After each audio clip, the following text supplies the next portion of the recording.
Welcome to our online panel discussion. This panel discussion is a part of the project Youth with Migration Background, Empowering Political Engagement, Participation, and Fostering Social Inclusion. And this initiative is run by the Turkish Research Foundation and the PLUS Institute. With this project, we aim to empower young immigrants through comprehensive theoretical and practical training, enhancing their political awareness and active participation in the public sphere.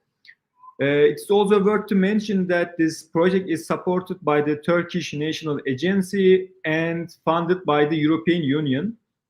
And today marks the first in a series of 10 online panels. We are honored to have two distinguished speakers with us. Our first speaker is Natalia Bănulescu-Bogdan. She is the Deputy Director of Migration Policy Institute's International Program. And our second speaker is Dr. İdil Lika. He is an assistant professor in the Political Science Department at İbn Haldun University in Istanbul. In today's panel, each speaker will present approximately for 15 to 20 minutes.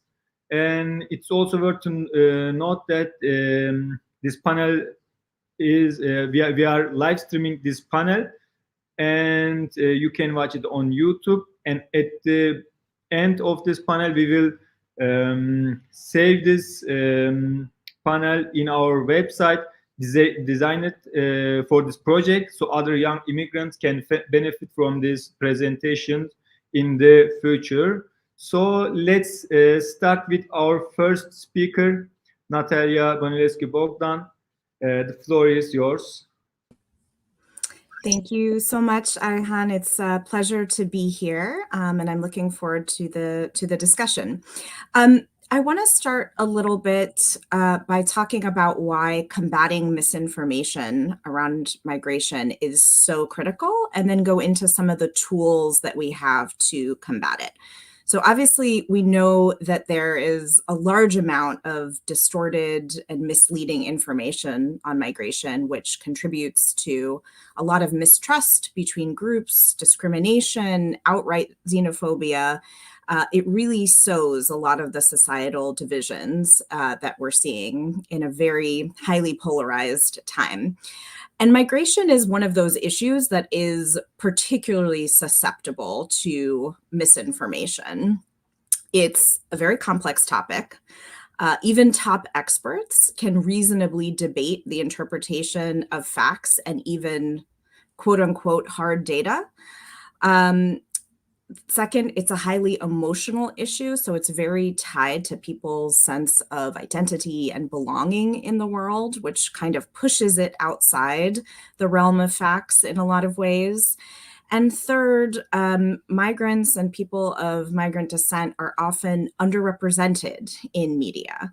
And so a lot of the information that is disseminated about different groups doesn't come from the first person and is not easily sort of countered by information that is coming directly from these groups.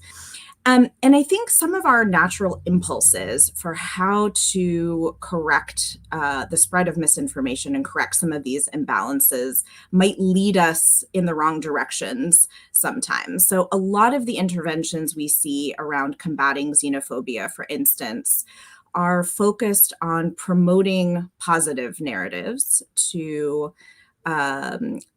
combat the negative ones or introduce counter narratives. And one of the issues was this it can backfire sometimes to focus your efforts on proving people wrong. And I'll go into why this is an issue in a minute.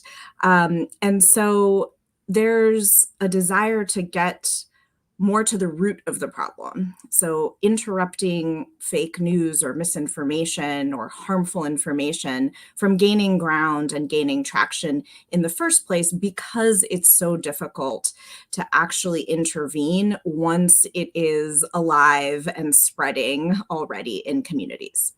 So there's sort of two general buckets of responses in terms of how we deal with misinformation. There's the supply side and there's the demand side. So I'll go over the supply side very quickly, and then we can spend a little bit more time on the demand side. So on the supply side, there are a lot of efforts to regulate online content. In the EU, in the US, there are many efforts to flag disinformation, use fact checkers to monitor news sites and social media platforms. This is not always effective. Fact checking also gives visibility to false information. We talk a lot about the problem of debunking myths, which often centers around highlighting the problematic or false information in sort of bold print that is actually very easy to remember and catchy and visually appealing before, sort of in small, dense print describing why it's problematic or false. So the very act of repeating problematic information or drawing attention to it can actually make it stick more in people's minds. So that's one of the issue. Trying to regulate the platforms itself, as the EU has done with the Digital Services Act, or the EU-led Code of Practice on Disinformation, basically trying to hold social media companies accountable for their role in sort of hosting some of the fake news, and also trying to use financial incentives for purveyors of disinformation. So, you see things like an unverified content label on TikTok or fact check labels on Facebook, but it's really difficult to measure the actual impact of these tools. So even if you can get data on how many people have been exposed to these labels or these corrections, it doesn't mean that we know that people were convinced by them or that they then turned to a more legitimate source of information. And so this sort of supply side can never be the only solution. Just the sheer volume of information and the proliferation of information in the world right now and all the different platforms, there's just a lot of information being spread outside the purview of fact checkers. And even if you remove it from one platform, you have no guarantee that it isn't popping up somewhere else. You have no guarantee that the people who have seen this have actually changed their views on the topic because it's been flagged or corrected.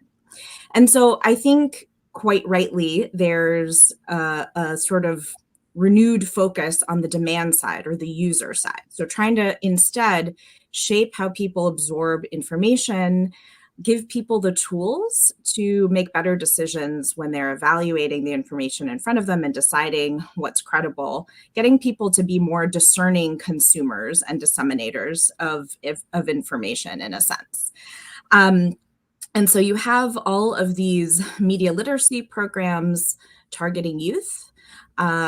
So, trying to start these habits and these tools, cementing these tools of discernment and evaluation from, the school ages, and also interventions targeting migrant youth in particular, which are very interesting and also kind of seek to not only promote digital tools, but also promote some resilience when migrants do come into contact with harmful information. And so the idea is that when we increase media literacy levels, we can influence the reach and the appeal of disinformation. But I think one of the issues I want to point out is there's a power asymmetry here. So it's very important to start to build these skills with young people, but they are not the owners of the news programs or the social media sites. And so we have to contend with the fact that, you know, we're working on generational changes, but as long as migrant youth and migrants in general are so underrepresented in these information channels where people get most of their news, and as long as we're not sort of, you know, targeting the main people in power, there's a sort of limit in the short term to the reach of these interventions.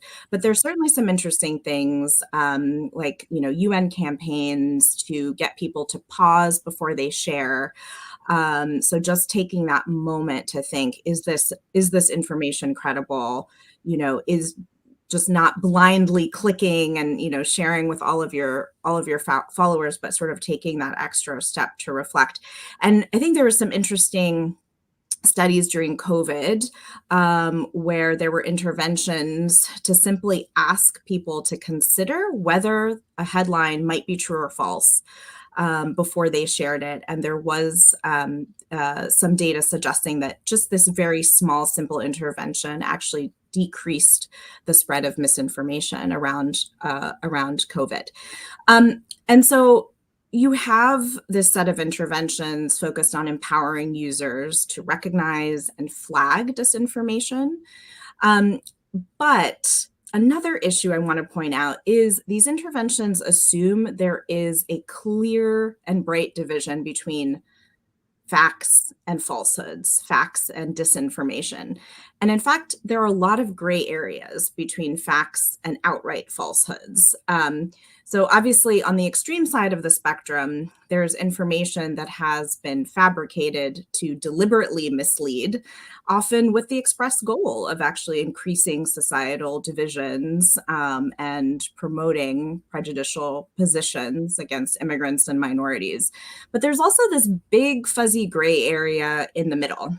So you have situations where people don't mean to spread disinformation, but they're sharing things without thinking about it. Situations where you have accurate figures and data, but they're used without context or out of context.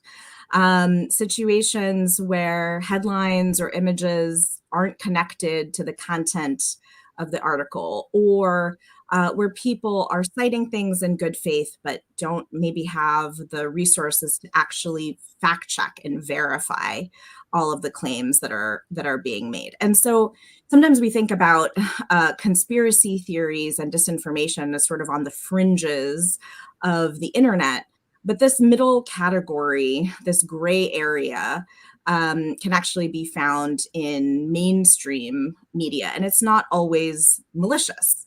So I think, especially right now, when we're seeing even the most established news outlets facing massive personnel and budget cuts, you know, a lot of times, you know, news is happening quickly. There's a lot of pressure to compete with other sources of news, and there isn't the time or resources to sort of robustly check sources. And so I think the more we see the misinformation wedged into these gray areas, the harder it is to combat, because it takes quite a big level of sophistication and discernment to evaluate information like this on its merits. And so just to finish up, I want to suggest a third area that we need to consider. So we talked about supply side solutions, demand side solutions, but we shouldn't only be concerned with the hard tools that people have to improve their media literacy, but we also need to think about incentives they have to do so. So I think we really need to consider the social psychology of how people seek out information and why people decide that one thing is credible over another. And I would offer that how people decide what to believe on migration is very much linked to their identity and their social identity circles. And so facts, as we know, do not exist in a vacuum, but this is even more true, I think, with migration, when what often matters and what often resonates with people is how new information aligns with people's pre-existing beliefs and fears.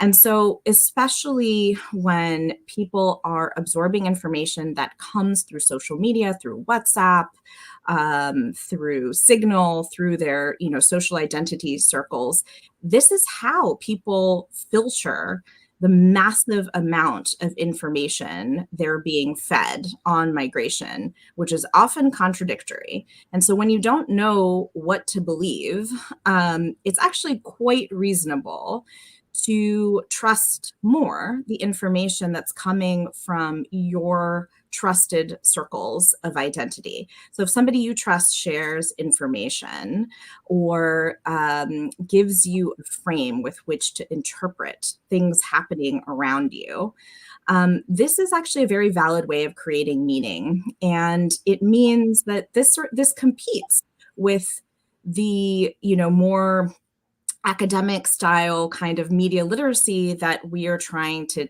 teach people. And I think we need to understand that on one hand, we want people to be seeking accuracy when they consume information, but often they're seeking belonging and sort of accepting information that comes from people they trust is a way of signaling this belonging. And that makes our interventions more complicated. There's also the issue that I alluded to at the beginning when we're talking about fact checking, that people don't want their views challenged. There's a strong confirmation bias that we have when all of us are consuming information. This applies to everybody, which means that we seek out information that confirms what we already believe, because that's what feels good to consume. This is just basic human psychology. And so information that challenges us, or worse, calls us wrong, or calls people, morally compromised for having skeptical views about immigration, that doesn't feel good. And that makes it more likely that it will be discredited. So this is all to explain why simply labeling something as false is actually not enough to convince people exposed to this information to stop believing it or sharing it, particularly when the broader narrative or claims being made resonate with people's pre-existing convictions and concerns. And so just to finish up, I would say that we need to consider not just hard tools, but also the incentives, the human psychology, and the power dynamics around how information is consumed. Thanks. Thank you, Natalia, for your valuable comments. And when I listened to you, I also talked about the need of confirmation of your own ideas. I think this is one of the most important issues regarding to hate towards immigrants. There are a lot of information on the social media, and at the end of the day, you choose the ones that confirms your own ideas. And there are also what I want to ask to Dr. Idrika. There are also political entrepreneurs who read this and then who try to turn this hate towards the immigrants to political participation and to votes. I think this is one of the main issue in today populism issue in the whole world, also in Western countries. So I want to ask a question to Dr. Idrika and want to that he enlightens us about this issue, how this hate towards immigrants is coincident with the right-wing populism in the Western Europe and other Western countries. Thanks, Ayhan. Thanks first for having me here, and greetings also to my colleague Natalia, who made a fascinating and thought-provoking speech. Now, your question is very much to the point, and I was going just to intervene on that. that yes, we have to do with all the problems that my colleague Natalia already mentioned. Especially, I want to pick up on the last point on this issue of cognitive dissonance, right? Which is very important when we discuss the issue of the role of media literacy in promoting social inclusion among the immigrants. But we shouldn't forget something very basic, that we are dealing in an environment that, especially in the last 10 years, is an environment of extreme polarization, societal polarization, especially in European and North American countries, the United States of America. And what I want to point out here is that immigrants and refugees, for sure, are the primary targets of all the xenophobic and all the racist rhetoric coming, especially from populist politicians. That's very important to point out. But what I think is most important here is that there has been a blurring of distinctions between the right-wing and left-wing populists. So both of these are using the same language, and it's impossible to sometimes to differentiate who is right-wing and who is left-wing. You may find a politician who is nominally the leader of a leftist party, say the Socialist or Social Democratic Party, but who on issues, on cultural issues, be it immigration, refugees, abortion, this issue which are really sensitive, very much cling to the right, even to the far right.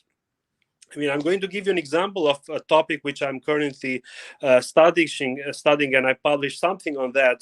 This issue of the recent assassination attempt on Slovak Prime Minister Robert Fico, which has been dealing in European countries for the past 2 weeks.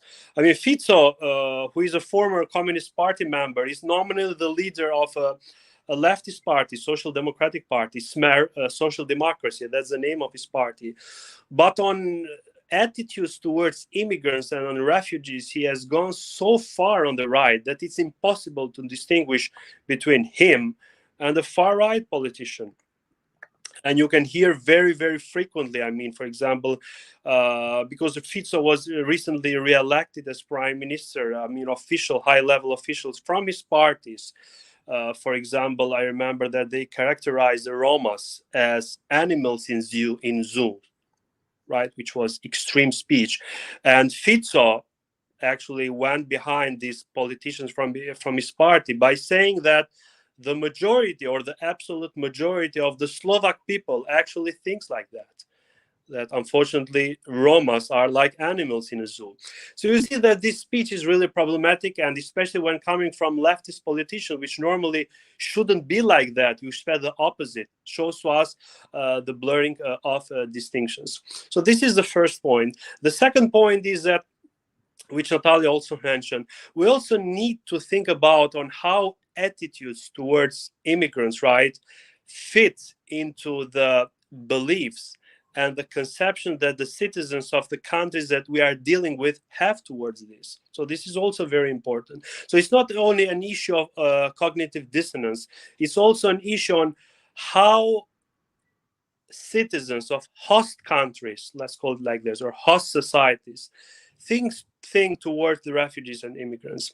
And especially, do they see them as a threat, or do they see them as a reinforcement to the nation building models of the countries in which they are residing? Right? This is very important to point out, because while you have all these xenophobic and racist attitudes towards immigrants in most of the European countries, for sure, populism is to blame for that. Immoral politicians are to blame for that. Nobody doubts about that. But we also need to think that European countries, historically, right, especially, I mean, I'm going to single out the period before the Second World War, but even after the Second World War, have seen immigrants and refugees as a threat towards the nation-building models that are being built in their countries, right? But if you take, for example, the example of Turkey, or Turkey, to use the new official name of the country, and the attitudes towards Syrian immigrants, right? Don't forget that Turkey is the largest recipient, by far, the largest recipient of Syrian refugees in the world, right? And not only of Syrian refugees, in the last 5 years, we have had this whole bunch, right, of refugees coming from mostly Muslim countries, Central Asia, Middle Eastern countries, and Africa, right? Now, what has been the attitude of the Turkish state and Turkish society towards that? And let's put this in the issue of how or what's the possibility that media literacy programs in Turkey can be successful in socially including these immigrants. Now, what's important here to point out that officially speaking, right, the Turkish government, but also the Turkish society to a very large extent, I'm not going to count the last 2 or 3 years, when because of presidential and other elections we have had kind of a drift in attitudes, but largely speaking, right, the immigrants and the refugees have been welcomed in Turkish society. And that's very important to point out. And the main reason why is that these immigrants and refugees, the vast majority of which does not speak Turkish, but is Muslim, nominally speaking, right, are seen, and I'm going to quote from academic literature that I'm now studying, are seen as a reinforcement for the new nation building policy that the Turkish Republic is pursuing. I mean, this move away from the assimilationist anti-ethnic model that Turkey had since the beginning of the Republic to a much more multi-ethnic model that the different AK Party governments has been pursuing since 2002. So in a sense, this group of immigrants, which is very large, millions, only 4 to 5 million are Syrians of them, right, are perceived in a sense as natural allies or as reinforcement in this official drive to shift the Turkish Republic from being assimilationist to being very much multi-ethnic, multicultural. So this is very important to point out. If you go to another country, Russian Federation, which is the second largest recipient of immigrants in the world by far, right? In the same way, the vast majority of the people which are migrating to Russia are Russian speakers from former Soviet countries, right? From former Soviet countries. And in a sense, these immigrants, being Russian speakers, some of them being even ethnic Russians, are also seen as natural allies and reinforcement for a shift that has been taking place in Russia since the dissolution of Soviet Union, from a multicultural, multi-ethnic model towards an assimilationist model, the complete opposite of what is occurring in Turkey.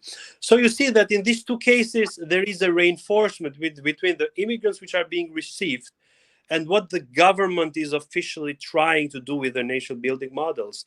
So I would say that the probability of media literacy programs in these two countries, much more in Turkey, to succeed in the social inclusion of immigrants is much higher than in European countries. Of course, for Russia, I'm talking before its full-scale invasion of Ukraine, because now there is a much more ethnic nationalist mood in all of Russia. I mean, before 2022, while in Turkey it's still going on. But if you go to the European countries, which I would say is still a very large mood of nation building model being conceived as assimilationist, anti-ethnic, meaning that yes, you accept people from different ethnic background, but these are not allowed to express their ethnic and religious distinctiveness. They are supposed, or they are expected to assimilate to a state level, right, officially sanctioned identity, be it in the ethnic sense and be it in the religious sense, which is mostly secular, right? So that's why immigration is perceived as a threat in these countries, because it does not align with the official nation building model. And that is why it also opened the door to these issues that Natalia also mentioned of cognitive dissonance. Because citizens in European countries, in their mind, they also have this model. And now when you have people from completely different ethnic and religious background, which do not wish to assimilate to that official sanctioned model, right, you have problems. Right? You have problems. Yes, you have all these media literacy programs, that's true.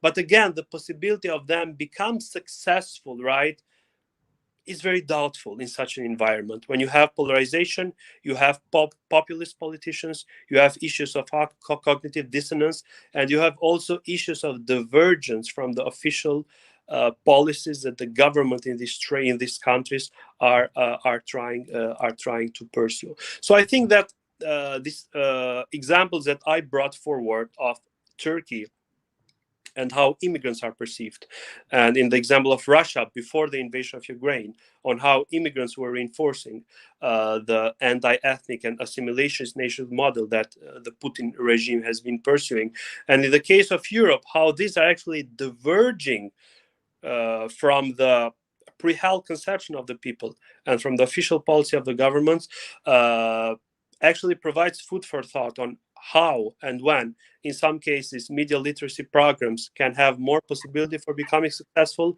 and in other contexts can have less possibility for becoming successful. And with that, I'm going to stop here. And if we have any question, we might just pick up from there. Thank you. Thank you very much, Dr. Ilika. And I want to give Natalia a couple of minutes if she wants to add another comments. The floor is for you, Natalia. Do you want to add something to comments of Ilika as your last words? Thank you. No, I think that was fascinating, and I think it's very important to point out the prevalence of this negative discourse on migration. As you say, there has been an absolute drift to the right in most mainstream parties in Europe, where, you know, in the scramble to not lose some of their voters who have been gravitating toward the far right parties, we've seen this mimicry of some of the language and scapegoating, because of course it's very easy to blame the sort of amorphous societal problems that might accrue from things like globalization and, you know, enlargement of the EU and the economic downturn and COVID, you know, that can't be easily explained in a satisfying way, and instead to concentrate them on the very visible newcomer populations. It's a very easy trick to use. It's effective because you know, blaming populations that have the least power and voice in society can go unchecked and unquestioned. And of course, populations that are living with economic and sort of social insecurity want something to grasp onto, a sort of thing to blame for some of the things that trouble them in their societies that they don't have an easy solution to.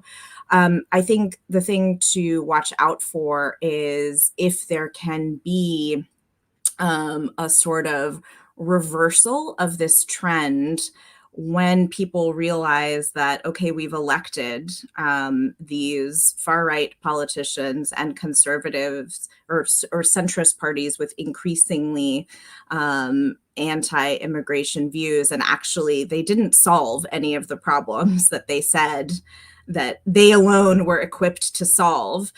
So maybe there'll be a sort of backlash against this, but I think right now we're absolutely on the ascent of the curve in terms of this type of rhetoric and these powers gaining a lot of power in society, which I think makes all the things we're talking about that much more important to address, but also that much more difficult.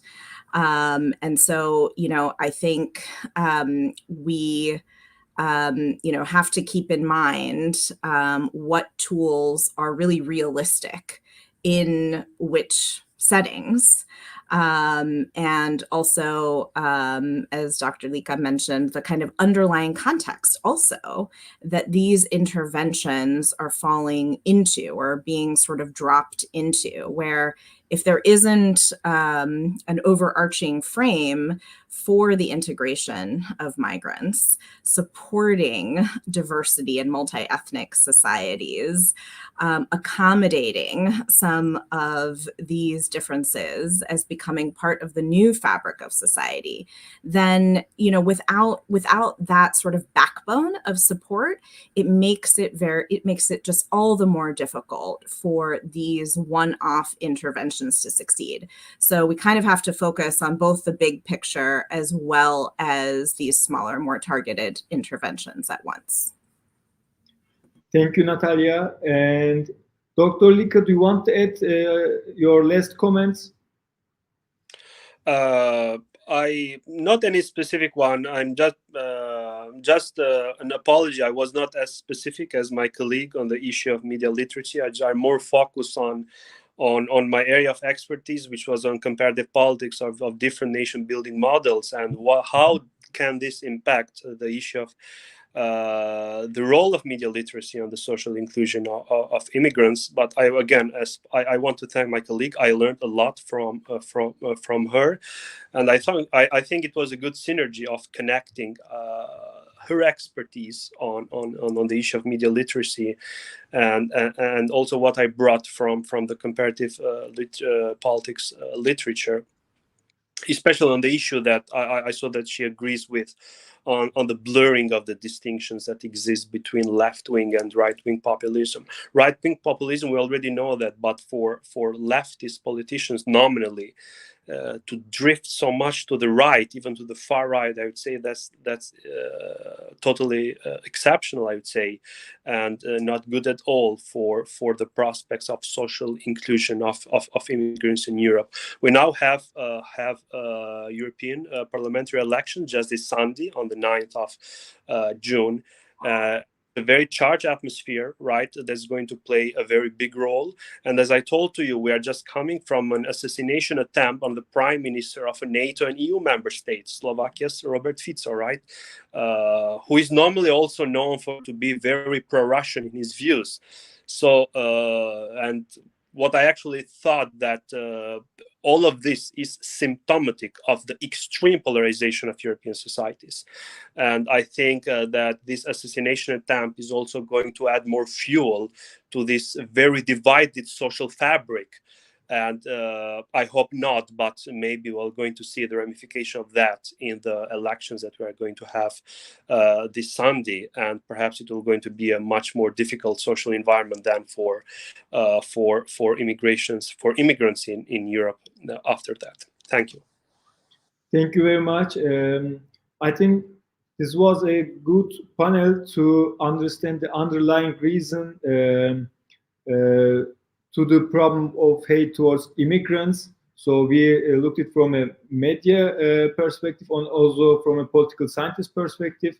That's why I want to thank you again to Natalia Banowski-Bogdan from Migration Policy Institute and to Dr. Idil Lika from Ibn Haldun University. Thank you very much and have a nice day. Thank you, Ayhan. It was really excellent, and we hope to see you together again in other opportunities. Thank you very much. Thank you so much. Thank you.